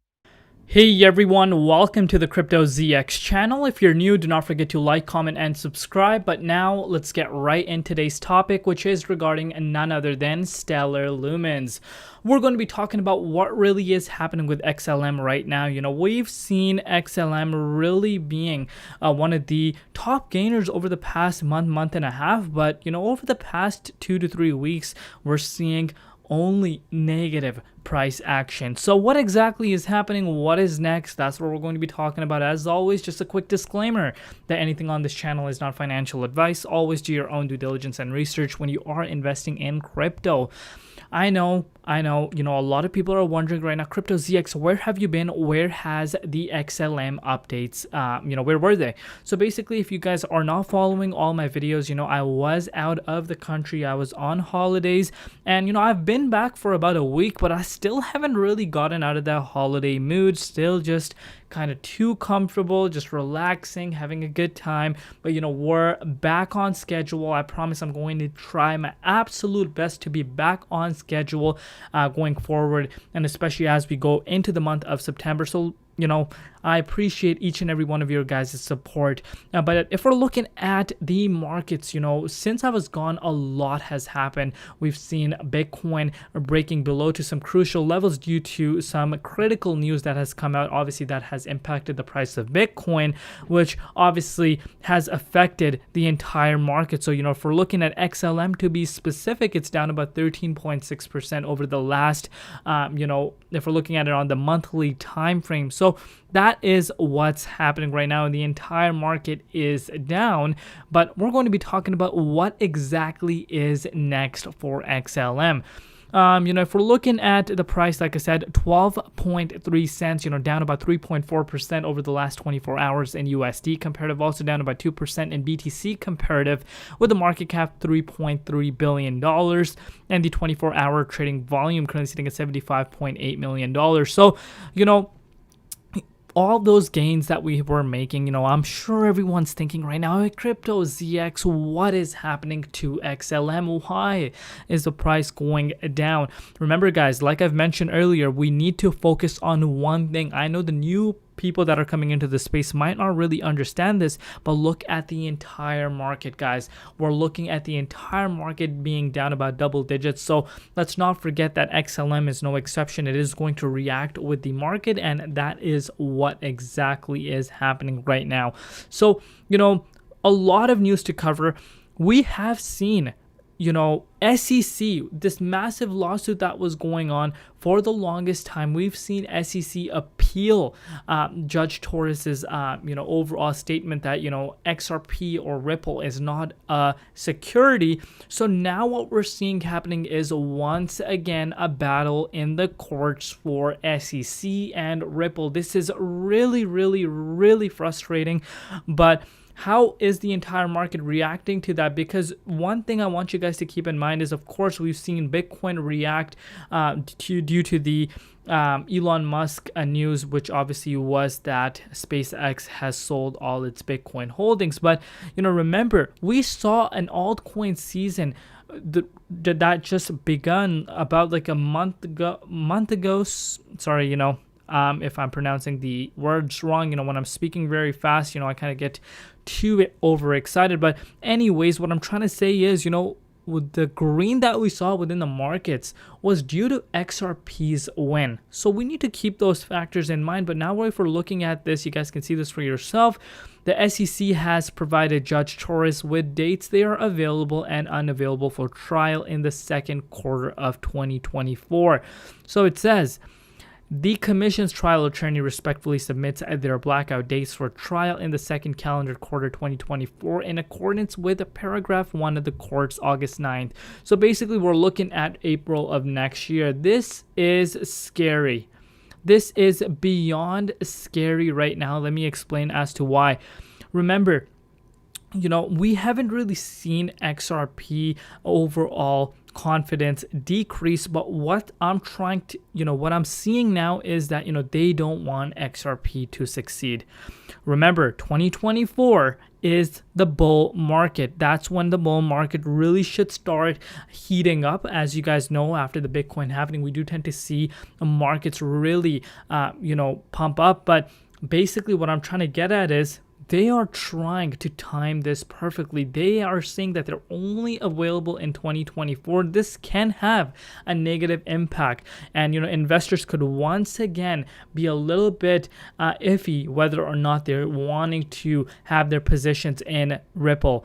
This was very, very a huge win, but, them appealing this could affect that. But where does XLM come into this? Remember, we saw Stellar Lumens after the XRP price news. After the win that was, announced back on July of last month, we saw XLM, one of the top performers, really correlated with XRP. But now what we're seeing happening is it's outperforming, it's holding better compared to XRP. So could we see more interest flowing in Stellar rather than XRP? I've said this before they even won the case. I said we will see more companies, more organizations that want to implement blockchain tech within their organizations will be more willing to work with XLM or rather than XRP, especially if they have this battle once again starting to go. And this is really, really frustrating. I feel for the XRP community, but as an investor, especially the ones that are very risk averse, those are the ones that are not going to be really looking into XRP. So this is a very frustrating. Hopefully it doesn't last too long, but what we're seeing happening with XLM right now is, of course, reaction to the entire market. We have seen the price just on July 30th once again get rejected out of that level of resistance at that 16.53 cents mark, and after that we have pretty much dropped down about 26%. We did wick all the way down to that literally 10.69 cents mark, but we have been pretty much bought back up. And now once again, XLM is trying to move back towards the upside, but at the same time we're seeing that same level of resistance playing out for us. So we would need a little bit of more buying pressure obviously to come in, and at the same time we need Bitcoin to see a little bit of a bounce here or there. Once Bitcoin sees this bounce, we could see XLM, in my opinion, I would not be surprised if it's able to reclaim above that 16.53 cents mark. Stellar is making some massive moves, in the world as far as adoption is concerned. We're seeing Stellar really taking it, to that next level. And not only that, we're seeing investors really excited about that. So that is really exciting to see. Obviously, this is going to be one step at a time, guys. We need to remember Bitcoin is the king of the markets. There are going to be times where things really get very exciting for, XLM, but there could be times where boring price movements happen and a lot of shakiness happens as well. So one thing I'm trying to tell you guys right here is that if you have done your due diligence and research and have invested what you can afford to lose, then what you need to be doing is, having patience and holding, because this is part of the markets. We will see BTC see these type of price movements. And honestly, as I've mentioned in my other updates, Bitcoin is sitting at some critical levels. Right now, there is a strong chance that Bitcoin could break below $24,900 level of support, which means $22,000 BTC could be potentially on the table before we even end the year of 2023. And if that were the case, guys, remember, we could see XLM break below this level of support at 10.18 cents mark and potentially even start going back down to that 7.6 cents mark. I know no one wants to hear this, but this is why you do want to be locking in those profits. I remember, if you guys watch my videos when this initial pump happened, I was saying, lock those profits in, especially if you picked it up on the lows of 7.4 cents. Remember, if you picked it up around there, you're still up right now, even after this massive retracement of about 61%. So let's not forget that.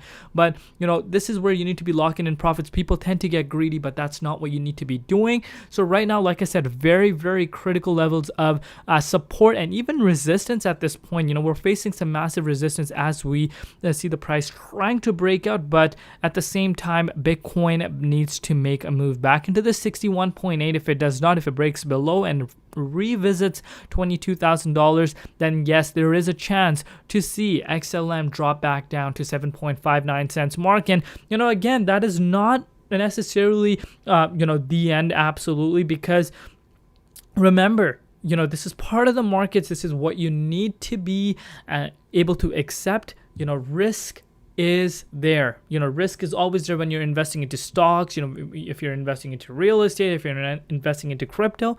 If there was no risk, guess what? Everyone would be millionaires, right? So we need to keep these factors in mind. This is the state of the markets.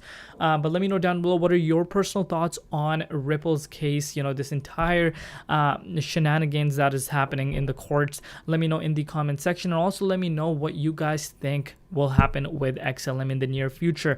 Back on schedule. I will see you guys next on Saturday. That's when the XLM update will go live. But other than that, love you all. Do not forget to share this video. See you on Saturday, and hope you guys have a great rest of your day. Bye-bye. Buy $1,000 of Stellar Lumens in 2014, you would have $1,000. In 2015, you would have $1,522. In 2016, you would have $687. In 2017, you would have $13,617. In 2018, you would have $251,000. In 2019, you would have $34,768. In 2019, you would have $42,837. In January of 2021, you would have $163,000. In May, you would have $218,000. In November, you would have $129,000. Like and subscribe for more crypto content. If you bought $1,250 of XLM in June of 2023, you'd have $1,250. In July of 2023, $1,182. In August of 2023, $1,507. And did you know that by $2,500 of Stellar XLM in May of 2023, you'd have $2,500. In June of 2023, $2,124. In July of 2023, $2,451. And number one question I always get in regards to the XLM Stellar Lumen is, how are we going to benefit off the Stellar network? But more importantly, how are we going to make money off the XLM Stellar Lumen? Hi and welcome back. This is Molt Media. Hope you all are having a fantastic day. If you like XLM Stellar Lumen's content, click that like button below. Of course, if you want to come into the community, it's absolutely free. Just click that subscribe button while you're down there. I want to make this short and concise video about how we as investors, myself included, are going to benefit in the long run on XLM. And I'm going to make this very quick, very easy to explain. Of course, there are a lot of nuts and bolts when it comes to the Stellar blockchain, but this is a quick summary. First off, you have to understand what Stellar Lumens are and what they do. Stellar was made to support digital representations of any currency, but it also has its own native token called the Lumen, XLM. The Lumen fulfills a special role in the network. By design, Stellar requires that each account hold a small number of lumens at all times. So this is extremely important. Each account hold a small number of lumens at a time. So we get into partnerships like MoneyGram. And we've talked about this on the channel before, how MoneyGram has over 347,000 offices worldwide. So they've already created a footprint, a digital infrastructure globally to utilize the Stellar blockchain. You have to use the XLM Stellar Lumen when you use the Stellar blockchain. Along with that, there is a fee, a small fee indeed, but there is a fee whenever a transaction goes through. So we take a look at an example. Let's imagine a migrant worker in the United States wants to send a portion of her money home to her family in the Philippines. She could visit a Stellar anchor with a retail location, convert US dollars into Circle's fully reserved dollar digital currency USDC. She could then send the USDC to her family in the Philippines and have them pull out PHP at a MoneyGram location neighborhood. Now, where a lot of people get hung up, they only see the conversion of US dollars to the digital currency USDC. But if this is in fact happening on the Stellar blockchain, then indirectly XLM is being utilized as well. And so when we hit this next bull run, this is what I believe, and this is not financial advice. I'm not a financial advisor, but institutions that understand how this works and take a look at companies like MoneyGram and who they have partnered with are going to take a look at Stellar. They're going to take a look at how this digital revolution is unfolding and how Stellar with the XLM coin has already mapped out where it's going to be utilized. And they're going to say, I want involved in that cryptocurrency. I want to hold that on my balance sheet, because they understand the value over time will increase greatly. So Stellar on and off ramps. This is a quick explanation. I want to leave you with this short little video. Please don't forget to like and subscribe if you like XLM content, and I will see you all in the next digital video. economy lets people freely send, receive, and hold their wealth as digital assets at any time. But 60% of the world relies on cash, and people need to quickly, securely, and affordably convert their cash into digital assets and back. Stellar enables MoneyGram to provide cash to crypto on and off ramps. At participating MoneyGram locations, people can use these ramps to convert cash into USDC, held in their digital wallet. With USDC, people can use their money in ways they couldn't before. They can send it to another wallet worldwide or hold on to it, protecting themselves from market volatility. People can then access their USDC globally and pick it up in cash at a participating MoneyGram location. This is just the beginning. Cash to Crypto is powering real-world blockchain solutions and creating more equitable access to the global financial system.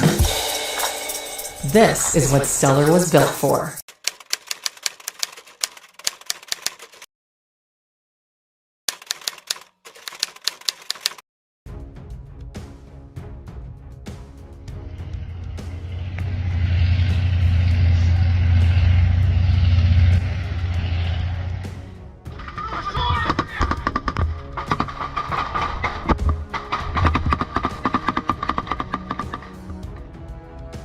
Ukrainian forces pushed Russian troops out south of Bakhmut.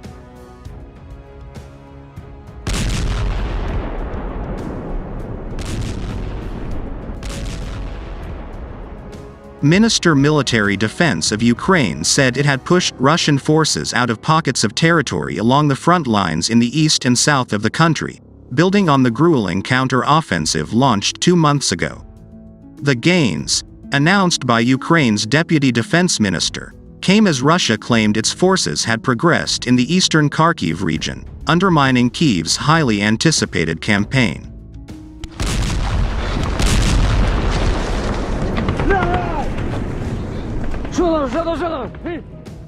Ukraine K2 battalions kicked off its counter-offensive against Russian forces in June after building up assault battalions and stockpiling Western-donated weapons.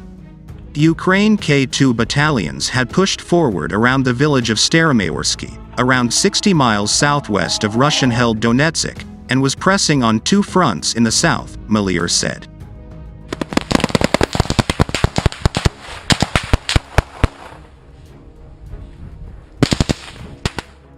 Deputy Minister of Defense Hanna Malier said troops were fighting for control of the neighboring settlement of Urazhaini. Hostilities are taking place in the vicinity of Urazhaini and the fight is for this particular locality. There is some success on the southern and southeast axes in the vicinity of Staromayorsky.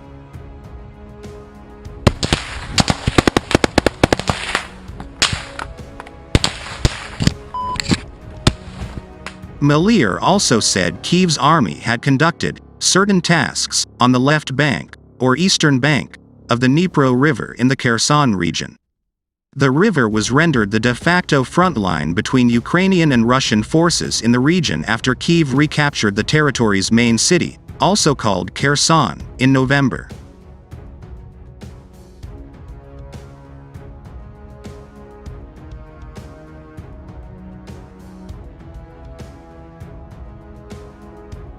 In its latest intelligence update, the British Defence Ministry noted an uptick in small-scale combat along the lower Dnipro River, where it said Ukrainian forces were attempting to conduct raids. Ukrainian forces have made incremental gains since kicking off their long-awaited operation in June, but officials in Kyiv have acknowledged that progress has been slower than they would have liked and hampered by rigid Russian defenses.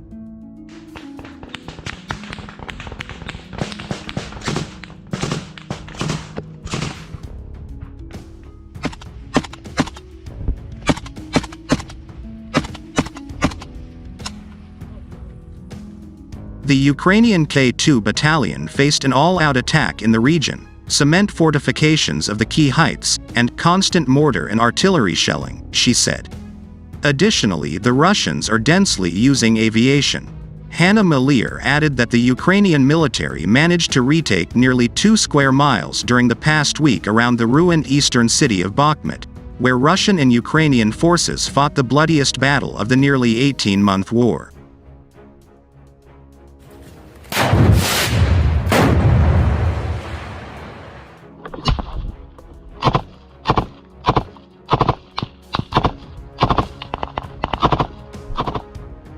She also said Russian troops were continuing their assault around the eastern towns of Kupiansk and Lyman, where she said they were regrouping.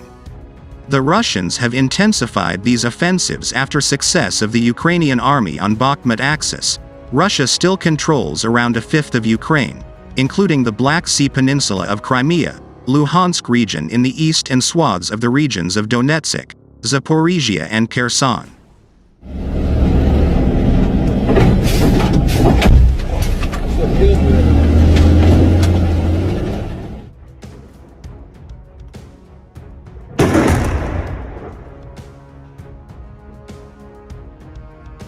At the same time, the Russians were advancing from the area of Novoselivske, about 16 miles southeast in Luhansk Oblast, Sursky told the publication.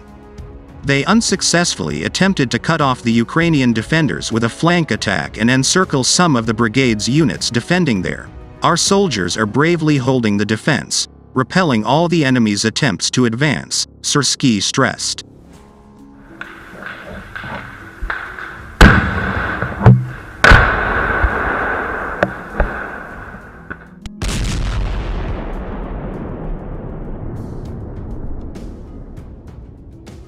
The Russians have also been staging unsuccessful offensives in the Sinkivka district of the Kharkiv region for several days. The intensity of hostilities and enemy shelling is high. For some positions, there are several position changes per day. The Russian Defense Ministry said its forces have achieved success in their push toward Kupiansk.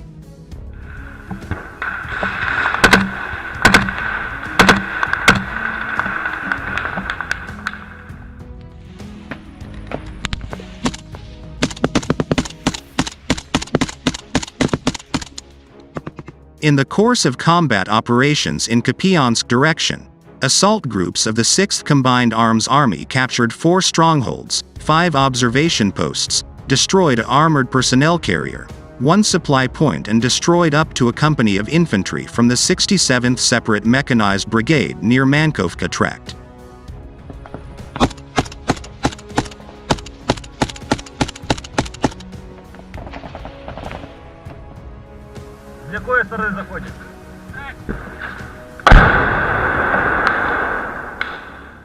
In addition, during the day the enemy carried out 9 counterattacks by units of the 67th and 14th Separate Mechanized Brigades on Russian positions close to Sinkivka and Mankovka Tract. All counterattacks were successfully repelled. The enemy losses were up to a platoon of manpower.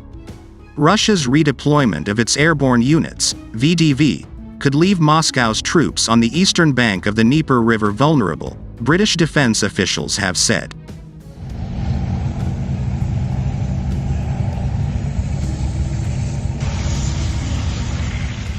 In its daily update on Saturday, the UK Ministry of Defence said that Russia had probably deployed the VDV units from the Kherson Oblast to the Orikhiv sector in Zaporizhia Oblast, where fierce fighting is ongoing. Although many still believe Ukraine can continue its advance, others have started to question whether Kyiv can continue to afford the high casualty rate for so few concrete territorial gains.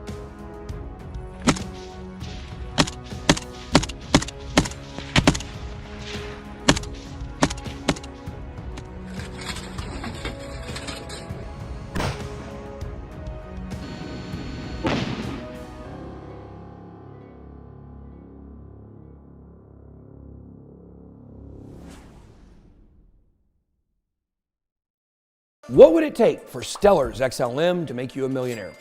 Join us as we embark on a thought experiment charting the potential for XLM in the next crypto bull run. Let's get it.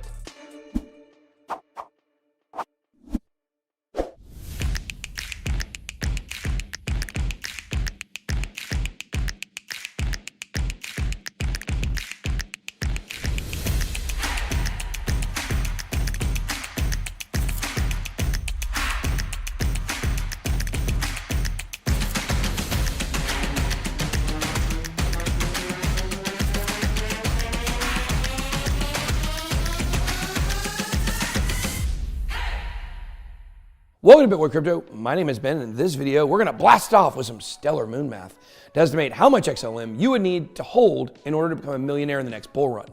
But before I go into that, go ahead and smash that like button and subscribe to the channel to get the latest in crypto news and education. You always want to stay up to date, so hit that bell. All right, let's get into figuring out how much XLM you're going to need. XLM hit its all-time high price of around 94 cents on January 3rd, 2018. In the last bull run, unlike Bitcoin and many other coins, XLM did not double top in November of 2021, but it put its yearly high of 79 cents in during the first run-up in May.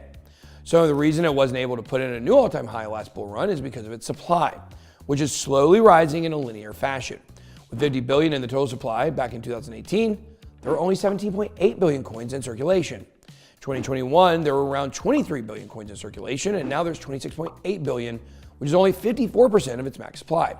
As you can see, XLM struggles to stay above water because the market cap has to work overtime to catch up to its growing supply.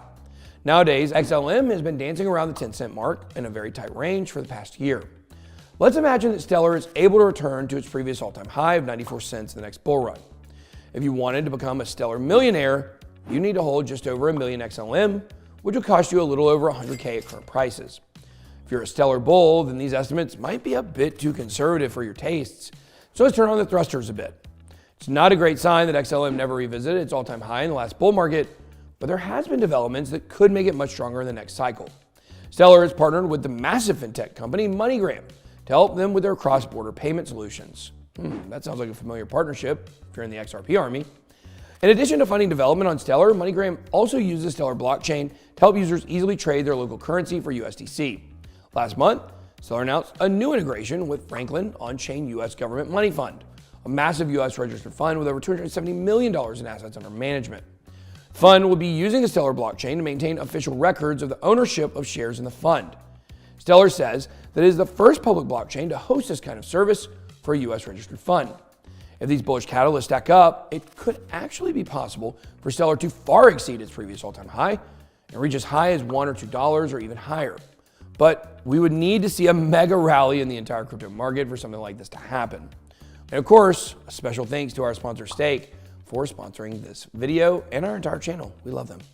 Okay, back to it. Let's say that Stellar manages to double its all-time high, reaching $2. If that happened, you would need 500,000 XLM to become a millionaire. To set you back about $50,000 at today's prices, maybe that's not enough for you. Maybe you're a mega Stellar bull, and you think that it could get as high as $5 per XLM. In this case, you'd only need 200,000 XLM, costing you $20,000 at today's prices. Realistically though, I'm not confident that we'll see prices this high in the next few years. I remember how high we thought things were going to blast off to during the last cycle, and it ended up being a bit tamer than we expected, to say the least. So I'm keeping that in mind for my predictions this time around. The average person doesn't have tens of thousands of dollars sitting around, but even if you're on a budget like most retail investors, you can still put smaller amounts of money in and see big returns. So let's say you can only put in $1,000 at current prices. This will give you around 10,000 XLM. If Stellar does reach a $2 mark, that's a potential $20,000 return on your investment. Not quite $1 million, but still not bad and potentially life-changing for some people. Let's also take a minute to look at the power of dollar cost averaging, which is buying a set amount on a regular basis or regularly buying dips. Stellar has danced around the 10-cent line for almost a year now, which makes this math pretty easy. Let's imagine that the price stays relatively stable while you are dollar cost averaging over the next year through the end of the bear market and the beginning of the bull market. If you buy $100 worth of XLM every month for the next year at an average price around 10 cents per Stellar, you'd accumulate approximately 12,000 XLM. If XLM starts to take off during the next bull cycle and reaches $2 in a few years, your $1,200 investment will potentially be worth $24,000, depending on how much the price fluctuated and whether or not it started to take off by the time you were finished buying. Either way, not a bad return for just a few bucks a week. Stellar has some headwinds to come, but if you're overly bullish on this crypto project that has a proven track record and continues to develop during the bull and bear markets, then Stellar might make your crypto dreams go to the stars, or maybe even the moon. That's all I got. Be blessed. BitBoy out.